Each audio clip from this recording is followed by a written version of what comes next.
Es el Señor. Buenas noches, familia, buenas noches, queridos amigos. Estamos juntos, como dice esa canción que canta Mary, estamos juntos otra vez. Gloria al nombre del Señor. Y en esta noche quiero invitarlos a que vayamos allá a 2 de Corintios capítulo 2, pero vamos a arrancar desde el verso 12. Dice así la palabra del Señor. Ustedes saben que cuando uno va a estudiar la Biblia, para poder interpretarla correctamente, uno tiene que leer el pasaje que uno quiere estudiar en su contexto, ¿no es cierto? O sea, lo que está antes y después del pasaje que vamos a estudiar, porque eso nos lleva a una comprensión más clara, pero también a un balance, a un equilibrio, que después va a redundar en bendición cuando llegue el momento de aplicar el texto. Y entonces en esta noche les invito a que leamos 2 de Corintios capítulo 2, el verso 12. Escribiendo Pablo nos dice así: cuando llegué a Troas para predicar el evangelio de Cristo, aunque se me abrió puerta en el Señor, no tuve reposo en mi espíritu por no haber hallado a mi hermano Tito. Así, despidiéndome de ellos, partí para Macedonia. Y después dice la palabra: mas a Dios gracias, el cual nos lleva siempre en triunfo en Cristo Jesús, y por medio de nosotros manifiesta en todo lugar el olor de su conocimiento. Porque para Dios somos grato olor de Cristo en los que se salvan y en los que se pierden. A estos ciertamente olor de muerte para muerte, y a aquellos olor de vida para vida. Y para estas cosas, ¿quién es suficiente? Hasta aquí nomás, hermanos, la palabra.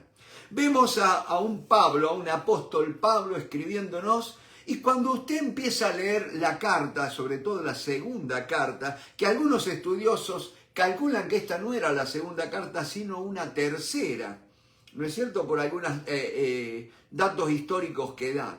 Pero decía, empieza escribiendo una carta y empieza narrando experiencias dramáticas que él tuvo de un naufragio, donde llegaron al momento de casi perder la esperanza de salir con vida. Pero ahí él nos enseña que todo lo que nos pasa es para que nuestra confianza no esté puesta en nosotros, sino en Dios, que da vida aún a los muertos. Y así llega, mis hermanos, al capítulo 2 y vemos en esta noche algo que le ocurre. Si usted lee el capítulo 20 del libro de los Hechos, va a ver que Pablo, vamos a ir rapidito para tener una comprensión más profunda de esto. Hechos capítulo 20, fíjese, vamos a leer desde el versículo 4. Hechos capítulo 20, verso 4. Y le acompañaron hasta Asia Sópater de Berea, Aristarco y segundo de Tesalónica, Gallo de Derbe y Timoteo, y de Asia Tíquico y Trófimo. Estos, habiéndose adelantado, nos esperaron en Troas. Y nosotros, pasados los días de los panes sin levadura, navegamos de Filipo, y en 5 días nos reunimos con ellos en Troas, donde nos quedamos 7 días. Y allí vemos que Pablo había llegado a Troas para predicar el evangelio. Es indudable que ellos se habían puesto de acuerdo, habían dicho, bueno muchachos, nos vamos a encontrar en Troas para empezar a predicar el evangelio. Pero hay algo una reacción que notamos en Pablo y que nos sorprende, ¿no es cierto? Dice que él cuando llega y encuentra a los hermanos, dice, aunque se había abierto una puerta. ¿Cuántos nosotros quisiéramos tener una puerta abierta para predicar el evangelio, ¿no es cierto? Ahora que vemos que la gente está difícil, está dura, y Pablo tiene una puerta abierta para predicar el evangelio. Pero dice que él no tuvo reposo en su espíritu. Y acá hay algo que tenemos que aprender, mi hermano. Al no encontrar a Tito, yo no sé, mi hermano, la Biblia no lo dice, pero es interesante que esto de no haber encontrado a Tito, dice que agitó su espíritu, no le dio sosiego, no tuvo tranquilidad, no tuvo reposo, no tuvo libertad, vamos a decir así, por no haber encontrado a Tito. Quizás se habían puesto de acuerdo y Tito no fue.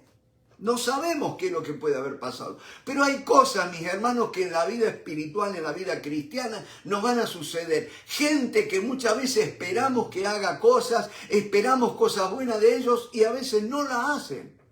O no cumplen la parte que tienen que hacer, o la cumplen no como esperábamos. Siempre vamos a tener disgustos, vamos a tener desencuentros. Usted sabe que con el Señor no tenemos problemas. El problema siempre lo tenemos con los hermanos, con gente de carne y hueso.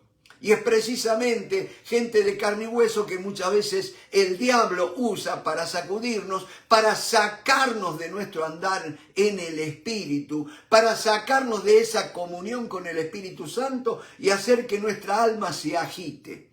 Usted sabe, mi hermano, que el Espíritu de Dios ha venido a ser morada en nuestro espíritu y ahora nosotros tenemos que estar en tal comunión, escuchando esa suave aprontamiento del Espíritu Santo en nuestro interior para poder ser dirigidos de una manera correcta. Pablo estaba muy agitado, estaba sin reposo, que tal es así que decide despedirse de ellos e irse. Fíjense, dice la palabra, verso 13 en el capítulo 2 de 2 de Corintios, no tuve reposo en mi espíritu por no haber hallado a mi hermano Tito. Así, despidiéndome de ellos, partí para Macedonia.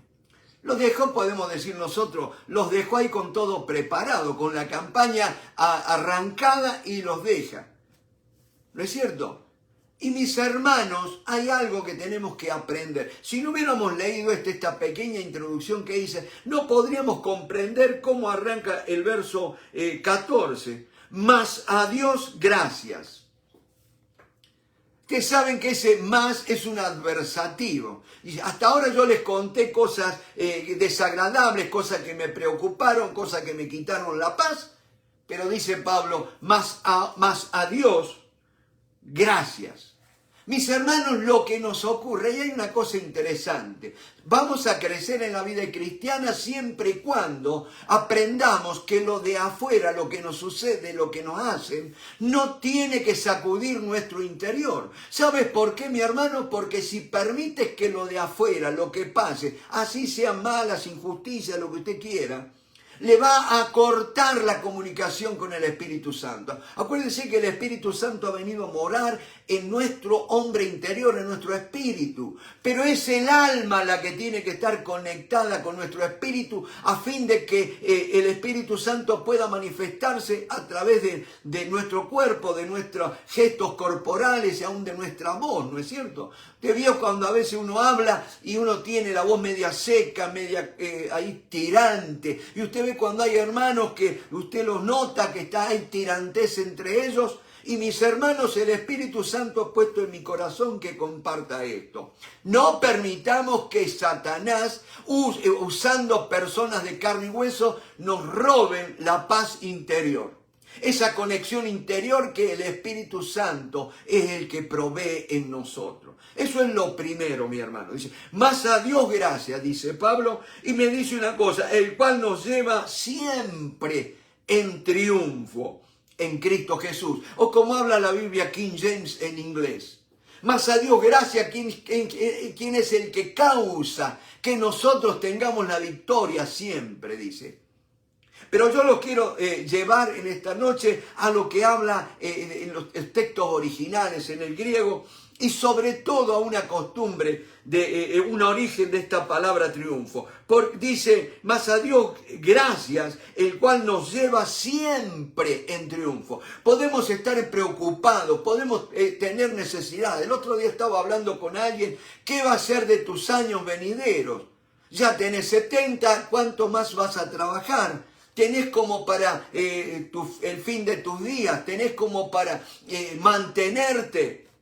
Y yo le digo, mi cuenta está en el banco celestial, como decía aquella canción de nuestro folclore allí en Argentina. Nuestro socorro viene del Señor. Estamos esperando en Él, mis hermanos. Yo he trabajado, se puede decir, muy seriamente durante toda mi vida. Pero ¿sabes qué?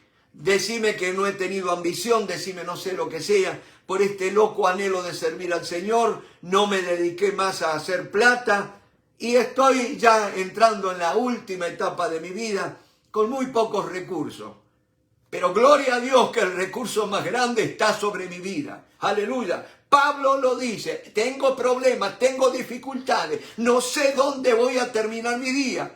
Pero dice, gracias a Dios que nos lleva siempre en triunfo. Mi hermano, esa palabra triunfo era una ceremonia pública, pero también religiosa, donde el general, el triunfo es una palabra que viene del Imperio Romano. No es una palabra cualquiera. Reina Valera no es casualidad que habla de triunfo. El triunfo era esa ceremonia donde el Imperio Romano celebraba a su ejército victorioso, al general victorioso que venía marchando en un caballo blanco, con una corona de laureles, con un manto púrpura de regio, de realeza, ¿no es cierto? Y la multitud celebraba allí al victorioso que venía marchando, pero detrás de él venía su ejército y venía desarmado. Note qué tremendo esto. El general victorioso con esa corona de laureles, con ese manto púrpura de realeza, pero su ejército venía desarmado. Y detrás de ese ejército desarmado venían los cautivos, los prisioneros que habían sido tomados en la batalla. Y venían encadenados, mi hermano. Pero mientras tanto sucedía esta marcha, se quemaba mucho incienso. ¿Sabes por qué? Porque ellos iban rumbo al templo del dios Júpiter y allí iban a consagrar la victoria. Porque ellos creían que era el dios Júpiter el que le había dado la victoria. Y era muy importante porque ese general ya con esa victoria se aseguraba un ascenso. Pero ¿sabes qué, mi hermano? Nosotros, a pesar de los problemas, a pesar de las dificultades, a pesar que muchas veces no vemos la vida con claridad, acuérdate que Jesucristo ya triunfó sobre la oscuridad, sobre las tinieblas. Ya dice, en el mundo tendréis aflicción, pero confiad, yo he vencido al mundo, aleluya. Lo que te pueda pasar no te va a destruir. Podemos estar derribados, pero no abatidos, decía Pablo. ¿Por qué? Porque Él nos lleva en triunfo. Bendito sea el nombre del Señor. Y mi hermano, otra cosa que es importante, decía que iban allí al templo de Júpiter y allí le consagraban todo el trofeo. Pero ¿sabes qué? Nota lo que dice la palabra del Señor. Mas a Dios gracia, el cual nos lleva siempre en triunfo en Cristo Jesús, y por medio de nosotros manifiesta en todo lugar el olor de su conocimiento. ¿Sabes qué? En realidad me gusta más cuando usted lo estudia en el griego. Dice que nosotros somos el incienso, el olor grato que Cristo eleva a su Padre. Aquel general romano llevaba todo y lo ofrendaba a su Dios, porque decía, Él me dio la victoria. Pero Cristo viene y nos lleva a nosotros y lo dice, Padre, yo los gané en la cruz para ti. Nosotros somos el trofeo que Cristo le trajo al Padre. Bendito sea el nombre del Señor. Y dice que ese es el olor grato, mi hermano. Y ahora vamos a ver la última parte de esta meditación. Dice que ese olor grato es incienso por todos lados. Ustedes saben que el incienso era un arbusto resinoso, ¿no es cierto? Que se cortaban trozos, pero ustedes saben que era una resina que podía desprender un olor agradable, fuerte. De hecho, van a simbolizar las oraciones de los justos, pero también el incienso va a ser un elemento que se va a usar en la confección del aceite de la santa unción. Bendito sea el nombre del Señor. Y dice que allí ese incienso era levantado, pero para que el incienso pudiera desprender el olor grato, tenía que haber fuego que lo calentara, mi hermano. Y por eso cuando el sacerdote entraba allí en el tabernáculo, en la presencia de Dios, tomaba brasas del altar. Aleluya. Eso es lo que tiene que encender nuestro corazón. La obra de Cristo en la cruz del Calvario. Aquello que dice en Isaías 53. ¿Quién ha creído a nuestro anuncio? Y sobre quién se ha manifestado el brazo de Jehová. Bendito sea el nombre del Señor. Mi hermano, pero ahí está el incienso y nosotros somos el incienso que Cristo le presenta al Padre. Pero para que haya un desprender de olor grato, mi hermano, tiene que venir el fuego, tiene que venir la prueba, la dificultad. Y ya te digo, muchas veces Dios tiene que usar a unas personas carnales que no están consagradas a Dios para, como dicen los colombianos, quitarte la piedra, sacarte la piedra. Hacernos perder la paz, como Pablo, que tuvo el espíritu agitado, que no tuvo reposo. Por un momento parece que se cortó ese fluir del incienso. Tuvo una reacción no muy amable Pablo, porque se despidió así en seco y se fue. Pero qué lindo que después recapacita y dice más a Dios: gracias que siempre nos lleva. Aleluya. Podemos haber cometido pecado, podemos habernos equivocado, pero no te olvides, estás siendo llevado por Cristo en triunfo. Aleluya. Y tú eres el olor grato de Cristo que le presenta al Padre. Bendito sea el nombre del Señor. Dios te bendiga y gracias por esta oportunidad, mi hermano. Bendiciones.